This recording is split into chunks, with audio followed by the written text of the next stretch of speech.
জান টয়ারে তো 10,000 টাকা ছিল, 10,000 টাকা তো পাইতেছি না। ওই টাকা আমার কাছে। ও তুমি নিছো? আগে কইবা না, আমি তো আরো টেনশনে পড়ে গেছিলাম। দাও টাকাটা দাও। টাকা দিব মানে? বাংলা বুঝো না? বুঝি। তা আবার জিগাও কে? দাও টাকা দাও। ওই 10,000 টাকা তো আমি আমার বেতন হিসেবে রেখে দিছি।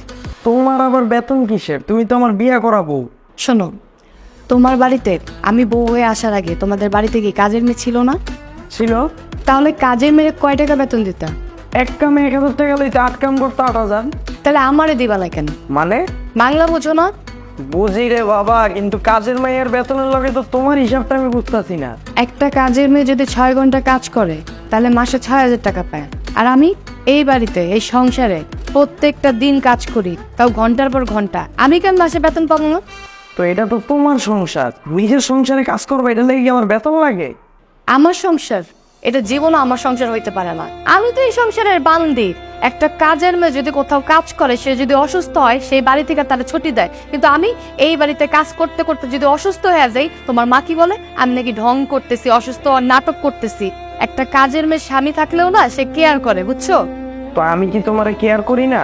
আমি তো বলি নাই মুন্না তুমি আমাকে কেয়ার করো না। তুমি আমাকে কেয়ার করো দেখেই তো তোমার বাবা মা বলে যে বউ পাগল।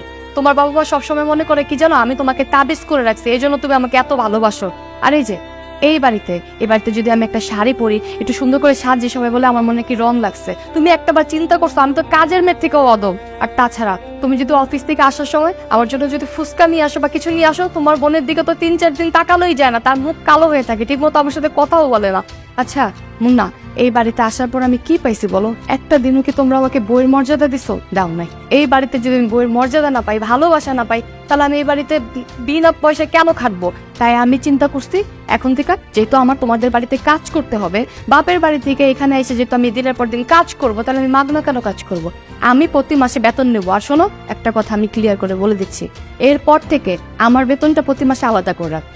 শ্বশুর শাশুড়ি একটু কথা শোনাইবো, এটাই তো স্বাভাবিক। এটার এত সিরিয়াস নেওয়ার কি আছে? আম্মা তো তার মানে ঠিকই কইতো, তুমি আব্বা আম্মারা তো দেখতেই পারো না তার মানে। এই যুগে শাশুড়িদের সব থেকে বড় সমস্যা কি জানো? কি? তারা নিজেদের ছেলেকে আপন করে রাখতে যেয়ে ছেলেদের সংসারে ভেঙে ফেলে। যেমন তোমার মা তোমাকে সবসময় নিজের করে রাখতে চায়। নিজের করে রাখতে গিয়ে সবসময় আমার নামে উল্টাপাল্টা কথা বলে, আমার নামে উল্টাপাল্টা বিচার দেয়, যার কারণে তোমার আমার ভিতরে ঝগড়া লাগে, আমরা দূরে চলে যাচ্ছি, আমাদের ঘনিষ্ঠতা নষ্ট হয়ে যাচ্ছে।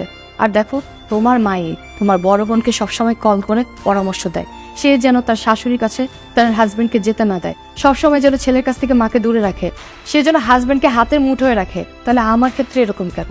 আমার ক্ষেত্রে তো পুরোটাই উল্টো। সবসময় তোমার মা আমাকে উল্টাপাল্টা বলতেই থাকে, আর তোমার কাছে সবসময় আমাকে কালার করতে থাকে। আসলে কি জানো, এই বাড়িতে আসার পর থেকে কোনোদিনও তোমাদের ভালোবাসা পাইনি, কোনোদিনও বইয়ের মর্যাদা পাইনি। বাবা মার কাছ থেকে আসার পর একটা আমি কি চাই?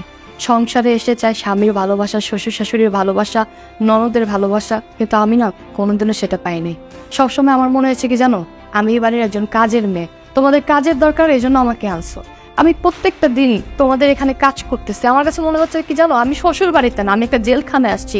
বাবা মার বাড়ি ছেড়ে আমি একটা জেলখানায় এসে থাকতেছি। প্রতিদিন আমার একটাই রুটিন, ঘুম থেকে ওঠো, কাজ করো, আবার ঘুমিয়ে যাও। কিন্তু তোমরা একটা মানুষ আমার সাথে ঠিকমতো কথা বলছো? ঠিকমতো কথা বলো নাই। যাই হোক মুন্না, আমি অনেক চিন্তা ভাবনা করে দেখলাম, যেখানে থেকে আমার কোনো লাভ হচ্ছে না, যেখানে মানুষগুলো আমাকে ভালোই বাসে না, তাদের জন্য আমি কেন বিনা স্বার্থে খাটবো? না, আমি বিনা স্বার্থে খাটতে পারবো না। আমি এখন থেকে তোমাকে ক্লিয়ার করে বলে দিচ্ছি, আমি যতদিন এই বাড়িতে থাকবো প্রতি মাসের বেতন তোমাকে দিতে হবে। আর একটা কথা শুনে রাখো, যবে থেকে এই বাড়ির বউ হয়ে আসছি, তবে থেকে আমি এই বাড়িতে কাজ করতেছি। সো তুমি হিসাব করে সব টাকাগুলো আমাকে দিয়ে দিও।